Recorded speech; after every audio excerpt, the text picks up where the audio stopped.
वहीं दूसरी तरफ डेविडसन विला में शाम के 4 बज चुके थे, लेकिन क्रिश अब तक घर वापस नहीं आया था। आशी को उसकी चिंता हो रही थी, इसलिए वह एक बार फिर अपने लैपटॉप और इंस्ट्रूमेंट की मदद से क्रिश को ट्रैक कर रही थी, ताकि उसकी बातें सुन सके या वह कहाँ है यह जान सके। लेकिन लाख कोशिश के बाद भी वह उसे ट्रैक नहीं कर पा रही थी। अब आशी को समझ में आ गया था, शायद उसका ट्रैकिंग डिवाइस कहीं गिर चुका है, जो समझकर वह और परेशान हो रही थी। वहीं दूसरी तरफ पहाड़ों से घिरा हुआ एक सुनसान जंगली एरिया, जहां दूर दूर तक इंसानों का नामो निशान नहीं था। शाम के इस वक्त भी उस जंगली एरिया में अंधेरा हो चुका था, क्योंकि सूरज की रोशनी नीचे धरती तक पहुंच ही नहीं पा रही थी। वहां काला घना अंधेरा इस कदर था कि यहाँ लोगों को टॉर्च की मदद लेनी पड़ रही थी। क्रिश इस जंगल में अकेले आया हुआ था, और तभी वह जंगल में एक पेड़ के पास खड़े होकर सामने किसी को आवाज देते हुए बोला, थैंक यू सो मच। तुम्हारी वजह से हमारा प्लान कामयाब हुआ। अगर तुम हमें इंफॉर्मेशन नहीं देते तो यह सब मुमकिन नहीं था। वैसे क्या कहूं मैं तुम्हें, कार्तिक या जीवा। और क्रिश के इन शब्दों को सुनकर उसके सामने खड़ा कार्तिक, जिसने इस वक्त सर से लेकर पांव तक ब्लैक कलर का कॉस्ट्यूम पहन रखा था, सर पर एक बड़ी सी हुडी कैप, जिसके कारण उसका चेहरा बहुत ही कम नजर आ रहा था, अपने चेहरे पर तिरछी मुस्कान लिए बोला, जो दिल में आए वह कहो ड्रैगन किंग, और थैंक्स कहने की जरूरत नहीं है। तुम्हारा और मेरा टारगेट एक ही है, बस तरीका अलग अलग है। खैर, जीत मुबारक हो। तुम्हें मालूम है ना, आज तुमने जो हासिल किया है, उसके बाद विवान खन्ना अपने सपनों से एक कदम दूर हो गया है। जानता हूँ, लेकिन यह हमारी जीत नहीं, बल्कि एक बहुत बड़ा चैलेंज है हमारे लिए। विवान खन्ना अपने सपनों से सिर्फ एक कदम दूर हुआ है, लेकिन उसका सपना और पावर अभी भी बाकी है, जिसे हमें पूरी तरह खत्म करना होगा। वैसे मानना पड़ेगा, तुमने अपनी पावर को बहुत अच्छे से हाइड कर रखा है। आखिर कौन कहेगा, एक मासूम और नॉर्मल सा दिखने वाला लड़का दुनिया का सबसे बड़ा शार्प शूटर है, दुनिया के हर तरीके के खतरनाक हथियार चलाने का टैलेंट रखता है। करंट में माफिया किंग विवान खन्ना का लेफ्ट हैंड। मैंने कभी सोचा नहीं था कि जिस जीवा को मैं इतने टाइम से ढूंढ रहा हूँ वह तुम हो। जब मुझे पहली बार यह पता चला था कि मेरी फायरफ्लाई को मारने के लिए तुम्हें कॉन्ट्रैक्ट मिला है, तुम तब से ही मेरी आंखों में खटक रहे हो, क्योंकि मुझे मालूम था अगर कॉन्ट्रैक्ट तुम्हें मिला है तो मेरी फायरफ्लाई को हर पल खतरा है। लेकिन फिर भी मुझे यह समझ नहीं आया, तुमने मेरी फायरफ्लाई पर अटैक करने के बावजूद उसे जिंदा क्यों छोड़ दिया? क्या तुम्हें उस वक्त पता चल गया था कि वह तुम्हारी बहन आशी है? बताओ अंश, आयुष्मान जिंदल। और अभी जबकि तुम्हें पता चल चुका है कि आशी तुम्हारी बहन है, तुम उससे मिल क्यों नहीं रहे? तुम्हें मालूम है ना, तुमसे मिलने के बाद वह कितनी खुश होगी। उसे आज भी यही लगता है कि वह दुनिया में बिल्कुल अनाथ है। कम से कम उसे पता तो चलना चाहिए कि उसका एक भाई है जो जिंदा है। कहते हुए क्रिश के चेहरे के एक्सप्रेशन काफी गंभीर थे, और उसकी बातों को सुनकर कार्तिक उर्फ अंश अपने चेहरे पर फीकी सी मुस्कान लाते हुए बोला, नहीं क्रिश, अभी इसका वक्त नहीं आया है। तुम्हें अच्छे से पता है हम लोग जिस लड़ाई को लड़ रहे हैं वह कितनी खतरनाक है। और आशी कितनी सॉफ्ट हार्टेड है, यह बात मुझसे ज्यादा तुम जानते हो। वह अपने रिश्तों को लेकर बहुत ही ज्यादा पॉजिटिव है। अगर उसे कभी भी यह पता चला कि मैं जिंदा हूँ और हमारे सबसे बड़े दुश्मन विवान खन्ना के साथ काम कर रहा हूँ, तो उसके सवालों का जवाब मेरे पास नहीं होगा। और सबसे बड़ी बात, मेरी सच्चाई जानने के बाद वह मुझे इस खतरे में पड़ने नहीं देगी, बल्कि मुझे कमजोर कर देगी। और भगवान न करे मुझे कुछ हो गया तो वह खुद को संभाल नहीं पाएगी। मैं एक ही दर्द उसे बार बार नहीं दे सकता। इसलिए मैंने कसम खाई है, जब तक मैं अपने दुश्मनों को पूरी तरह खत्म नहीं कर दूंगा, मैं अपनी बहन के सामने नहीं आऊंगा। हाँ, मुझे पता है आशी मेरी बहन है। इस बारे में मुझे पहले मालूम नहीं था। पहले तो मैं सिर्फ उसे इसलिए प्रोटेक्ट कर रहा था क्योंकि उसने मुझे अपने भाई का दर्जा दिया था। जब मैं कार्तिक बनकर तुम लोगों के साथ, तुम लोगों के घर में था, यह सच है, मैं उसके करीब सिर्फ इसलिए था ताकि सही मौका देखकर उसे मार सकूं। लेकिन उसकी मासूमियत को देखकर मैंने अपना मन बदल दिया था। लेकिन फाइनली उस दिन जंगल में जब मैंने अपने लोगों को उसे किडनैप करने के लिए भेजा ताकि मैं उसे सिक्योरिटी के साथ किसी दूसरी जगह छुपा सकूं, तुम मुझ तक पहुंच गए और तुमने मुझे अपने टॉर्चर हॉल में रखकर टॉर्चर किया था। और फिर तुमने मुझे आशी की पूरी सच्चाई बताई और मेरे साथ आशी के डीएनए रिपोर्ट्स जो मैच कर रहे थे। और उस दिन से हम दोनों साथ काम कर रहे हैं। हालांकि विवान खन्ना को बर्बाद करना तो मेरा पहले से ही मकसद था, लेकिन मैं उसे मकसद को अपने तरीके से पूरा करता, उसका भरोसा जीतकर। लेकिन जब तुम मेरे साथ मिले, मेरे प्लान में थोड़े बहुत चेंज आए हैं, क्योंकि दोनों का मकसद तो एक ही है, उसका खात्मा। लेकिन एक बात बताओ, तुम्हें कैसे पता चला कि मैं ही जीवा हूँ और आशी का भाई भी?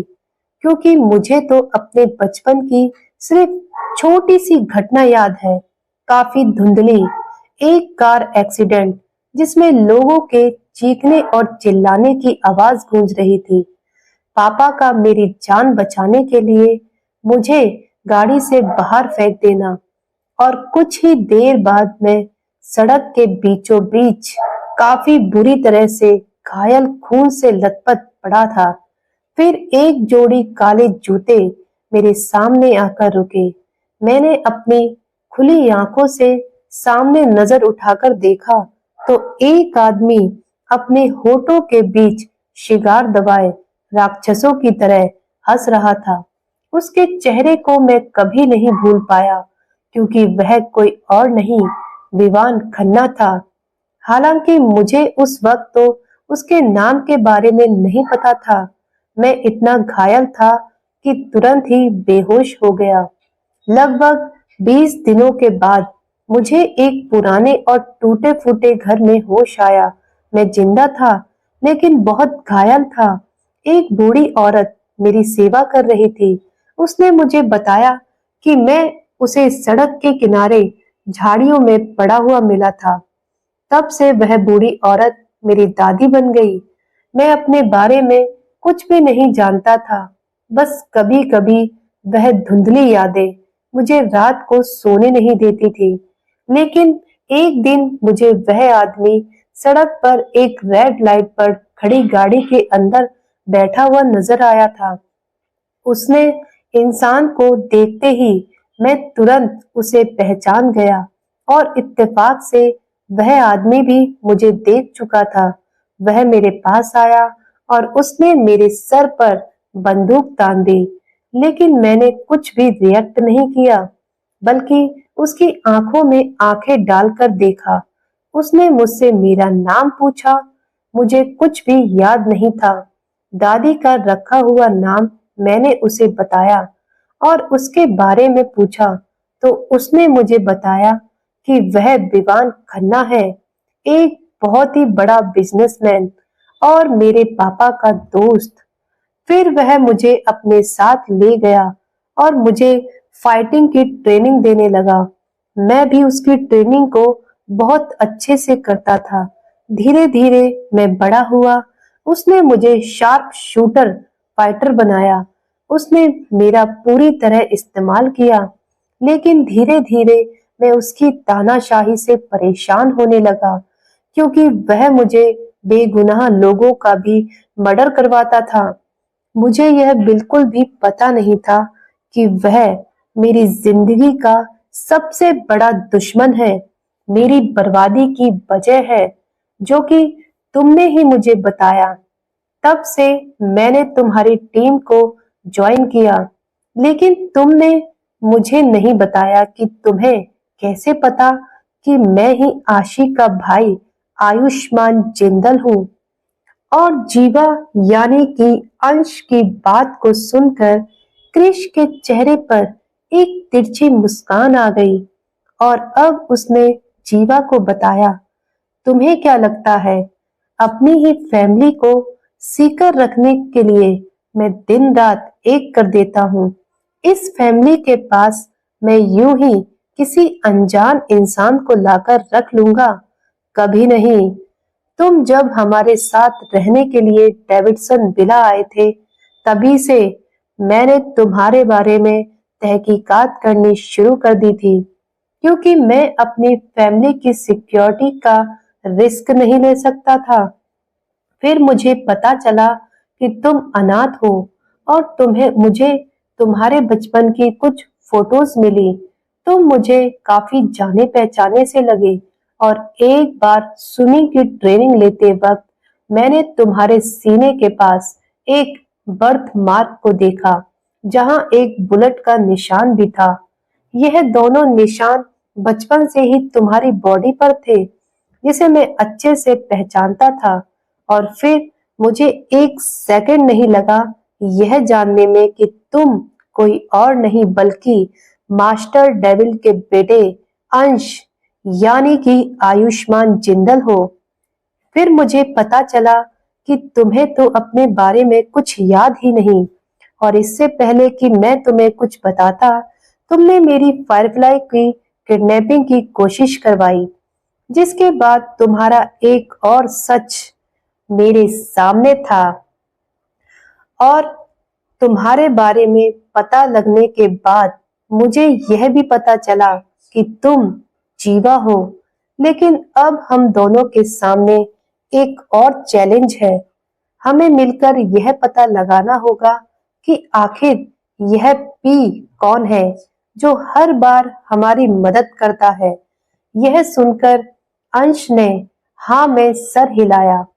लगभग 3 घंटे बाद रात 11 बजे क्रिश वापस घर लौटा।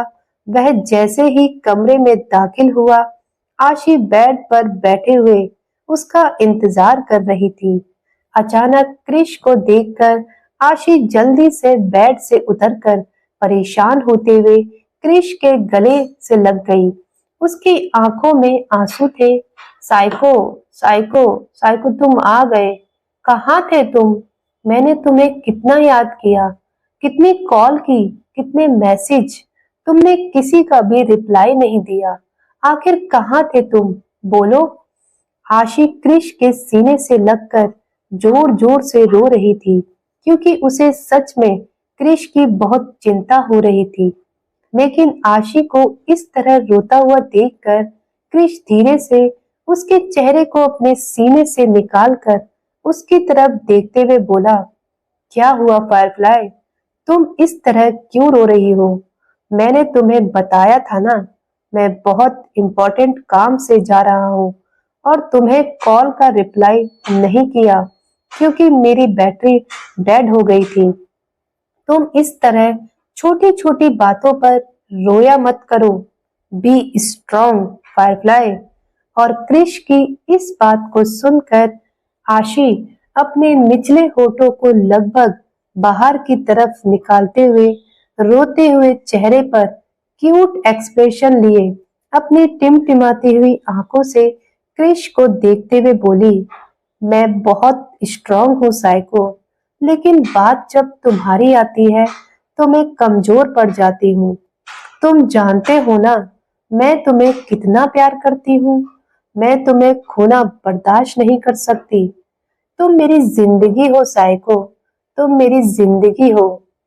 कहते हुए आशी एक बार फिर क्रिश के सीने से लिपट गई और जोर जोर से रोने लगी। आशी की बातों को सुनकर क्रिश यूं ही उसे सीने से लगाकर शांत करते हुए बोला, शट अप फायरफ्लाई, तुम कुछ ज्यादा ही सोच रही हो। यह बताओ, तुमने खाना खाया? कहते हुए क्रिश ने आशी को अपनी गोद में उठाया कि तभी आशी के मुंह से एक सिसक निकली। आह की आवाज के साथ आशी की आंखें दर्द से बंद हो गई और उसके चेहरे पर तकलीफ भरे एक्सप्रेशन आ गए।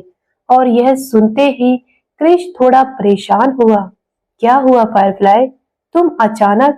कहते हुए क्रिश ने अपने शब्द वहीं रोक लिए जब उसकी नजर आशी के हाथ पर गई जिसमें बैंडेज लगा हुआ था और उसका एक हाथ सपोर्ट्स बंद के सहारे गले में लटका हुआ था। यह देखते ही क्रिश ने परेशान होकर आशी को जल्दी से बेड के कोने पर बिठाया और उसके हाथ की तरफ देखते हुए पूछा, तुम्हारे हाथ में यह चोट कैसे लगी फायरफ्लाई? और क्रिश के अचानक सवाल पूछने पर आशी कुछ पल के लिए सहम गई, लेकिन फिर उसने बात को संभालते हुए बहाना बनाते हुए कहा, साइको, दरअसल तलवार फाइटिंग के वक्त एक छोटी सी चोट लग गई थी बस। कहते हुए आशी अपनी नजर इधर उधर कर रही थी और उसकी बात सुनकर क्रिश उस पर गुस्सा करते हुए बोला, छोटी सी चोट? तुम पागल हो क्या फायरफ्लाई? ध्यान कहाँ रहता है तुम्हारा? इतने दिन हो गए हैं तुम्हें ट्रेनिंग लेते हुए, अभी तक तुमसे यह एक्सीडेंट होते रहते हैं। दिखाओ मुझे कितनी चोट लगी है। कहते हुए वह आशी की बैंडेज खोलने लगा कि तभी आशी दिल ही दिल में घबरा गई, क्योंकि अगर क्रिश ने उसका जख्म देख लिया तो उसे एक सेकंड नहीं लगेगा यह जानने में कि यह किसी तलवार की नहीं बल्कि गोली की चोट है। और यही समझने के बाद आशी ने जल्दी से अपने हाथ पीछे लेते हुए क्रिश से कहा, नहीं नहीं साइको, प्लीज इसे मत खोलो। तुम्हें पता है यह बैंडेज करने में मुझे कितना दर्द हुआ था, और फिर तुम इसे खोलकर दोबारा अपने आप बैंडेज करोगे। थोड़ी सी चोट है, जल्दी ठीक हो जाएगी। डॉक्टर फ्रैंक ने मुझे अच्छी मेडिसिन दी है, और तुम्हें पता है मुझे ना बहुत जोर से भूख लगी है। तुम नहीं थे ना तो मैंने खाना भी नहीं खाया। अब तुम जल्दी फ्रेश होकर आ जाओ, फिर हम दोनों साथ में मिलकर खाना खाएंगे, ओके? और आशी की बात को सुनकर क्रिश कुछ देर के लिए उसे देखता ही रह गया। फिर वह हाँ में सर हिलाकर चुपचाप बाथरूम में फ्रेश होने के लिए चला गया। अब वह गर्म पानी के नीचे शावर ले रहा था कि तभी उसकी नजर बाथरूम में पड़े हुए काले रंग के लिंक पर गई। क्रिश शावर के नीचे से हटकर पंजों के बल बैठकर उस लिंक को अपने हाथों से उठाकर देखता है तो उसके चेहरे के एक्सप्रेशन कुछ गंभीर हो गए थे। कुछ देर बाद वह फ्रेश होकर वापस कमरे में आया तो देखा आशी सोफे के बगल में टेबल पर अपने एक हाथ से धीरे धीरे डिनर की प्लेट सजा रही थी। क्रिश को देखकर उसके चेहरे पर एक प्यारी सी मुस्कान आ गई। साइको, देखो ना, मैंने खाना अरेंज कर दिया। तुम जल्दी रेडी होकर आओ, वरना खाना ठंडा हो जाएगा। आशी की बात सुनकर क्रिश ने उसे कुछ पल देखा और फिर बिना कुछ बोले रेडी होने के लिए क्लोजेट रूम की तरफ गया। थोड़ी ही देर में वह अपनी बॉडी पर सिर्फ एक लोअर पहनकर बाहर आया। वह इस वक्त शर्टलेस था।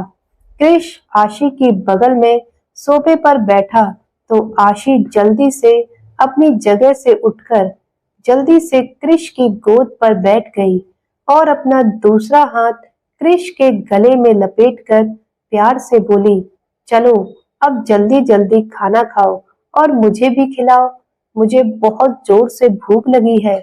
इतना कहकर उसने अपने होठों का पाउट बना लिया। वह इस वक्त बहुत बहुत प्यारी लग रही थी। क्रिश ने आशी की तरफ देखा जिसने इस वक्त वाइन कलर का एक नाइट सूट पहन रखा था। ऊपर शर्ट के जैसा बटन वाला टॉप था और नीचे शॉर्ट्स थे। यह कम कपड़ा था क्योंकि कैलिफोर्निया का मौसम फिलहाल ठंडा था। आशी ने अपने थोड़े से बालों को पकड़कर ऊपर हाई पोनीटेल बना रखा था। बाकी सारे बाल उसके खुले थे। यह कोरियन हेयर स्टाइल की तरह लग रहा था जिसमें वह बहुत ही खूबसूरत लग रही थी, बिल्कुल क्यूट बार्बी डॉल की तरह। पैरों में टेडी बेयर वाले सॉफ्ट स्लीपर। आशी की इस हरकत पर क्रिश ने फिलहाल कुछ नहीं कहा और उसे यूं ही अपने हाथों से खाना खिलाना शुरू कर दिया। इसके साथ ही वह भी खाना खा रहा था। खाना खाते हुए आशी बार बार बच्चों की तरह अपने पैर हिला रही थी, क्रिश के गालों पर किस कर रही थी, उसके बाल से खेलते हुए उन्हें बिगाड़ रही थी। क्रिश की अटेंशन अपनी तरफ रखने के लिए उसने खाना खाते हुए दही की तरफ इशारा करते हुए कहा, मुझे वह भी दो ना साइको, मुझे दही खाना है। और यह सुनकर क्रिश उसके चेहरे की तरफ घूरने लगा। क्या हुआ? तुम मुझे ऐसे क्यों देख रहे हो psycho? Behave your self Firefly. क्या कर रही हो? बच्चों की तरह एक्ट करना बंद करो। शांति से बैठो, समझी? तुम्हें अच्छे से पता है दही खाकर तुम्हारी तबीयत खराब हो जाती है। इसके बावजूद तुम उसकी डिमांड कर रही हो। क्या तुम सचमुच इतनी भोली हो? यह नाटक सिर्फ मेरे सामने करती हो? कहते हुए क्रिश उस पर गुस्सा हो रहा था और क्रिश की इस बात को सुनकर आशी का खाना अचानक ही उसके गले में अटक गया। वह जोर जोर से खांसने लगी और हैरानी वाली बात यह थी कि क्रिश उसे पानी भी नहीं पिला रहा था। खांसने के मारे आशी का चेहरा लाल हो गया था। उसकी आंखों से आंसू बहने लगे थे। वह जल्दी से क्रिश की गोद से उतरकर टेबल पर रखा हुआ पानी उठाकर पीती है। क्रिश उसे यूं ही अभी तक घूर रहा था कि तभी आशी घबराते हुए उसके चेहरे की तरफ देखते हुए बोली, क्या क्या मतलब? तुम क्या कहना चाहते हो साइको? मैं कुछ समझी नहीं। वही दूसरी तरफ राका और याना का कमरा। राका को भी क्रिश के साथ घर से निकले हुए काफी समय हो चुका था और उसकी भी कोई खबर नहीं थी। याना इस बात को दिखाना तो नहीं चाहती थी, लेकिन उसे भी राका की बहुत चिंता हो रही थी। वह अपने कमरे में बेचैनी से अपने नाखून चबाते हुए इधर-उधर घूम रही थी। इसके साथ ही उसकी नजर बार-बार घड़ी की तरफ जा रही थी। आखिर कहाँ गया यह? अब तक आया क्यों नहीं? कल से घर से निकला है, अब तक नहीं आया। सब ठीक तो होगा ना? कहीं उसे कुछ नहीं नहीं, ऐसा नहीं होगा। किंग भी तो कब से गायब है। क्वीन भी कितनी परेशान हो रही थी। दोनों साथ गए हैं, इसका मतलब कुछ जरूरी काम होगा। लेकिन ऐसा भी क्या काम कि उसने मुझे इन्फॉर्म तक करना जरूरी नहीं समझा? आने दो, बताती हूँ उसे। इन शब्दों को कहते हुए याना को राका पर गुस्सा भी आ रहा था कि तभी अचानक ही कमरे का दरवाजा नॉक हुआ। याना ने नजर उठाकर घड़ी की तरफ देखा, जिसमें रात के लगभग 12:30 बज रहे थे। इस वक्त कौन होगा? कहीं राका? कहते हुए याना जल्दी से जाकर दरवाजा खोलती है। आ गए तुम, यही वक्त है तुम्हारे आने का। कहते हुए याना जैसे ही अपनी बात को पूरा करने वाली थी कि तभी सामने का नजारा देखकर वह हैरान रह गई। उसके शब्द उसके मुंह में ही रह गए, क्योंकि उसके सामने राका काफी बुरी तरह घायल, अपनी बॉडी पर काफी ज्यादा बैंडेज किए हुए खड़ा था। याना को एक नजर देखकर वह बिना कुछ बोले कमरे के अंदर दाखिल हुआ कि तभी याना भी अपने होश में आई और तेजी से राका के पीछे कमरे के अंदर दाखिल हुई। वह अपने सामने परेशान नजरों से राका को ऊपर से नीचे तक देख रही थी, जिसके सर पर काफी ज्यादा बैंडेज हुई थी। गालों और चेहरे के पास कई चोट थी, जिस पर कुछ बैंडेज लगे थे। राका कमरे में आकर अपनी जैकेट निकाल ही रहा था, जहां उसके हाथों के पास भी कुछ जगहों पर चोट लगी हुई थी। अब राका ने अपनी टी-शर्ट निकालकर फ्लोर पर फेंक दी, जो खून से लगभग पूरी तरह रंगी हुई थी और सूख चुकी थी। वह काफी जगह से फट चुकी थी। राका की पैंट भी नीचे से कई जगह पर फट चुकी थी, लेकिन उसके चेहरे पर दर्द का नामो निशान नहीं था। अब राका अपने हाथ की एक्सपेंसिव वॉच निकालकर सामने टेबल पर रखता है। पैरों के जूते खोलकर साइड में रखकर वह याना से बिना कुछ बोले बाथरूम की तरफ अपने कदम बढ़ा देता है कि तभी याना भी परेशान होकर राका को जाता हुआ देख रही थी।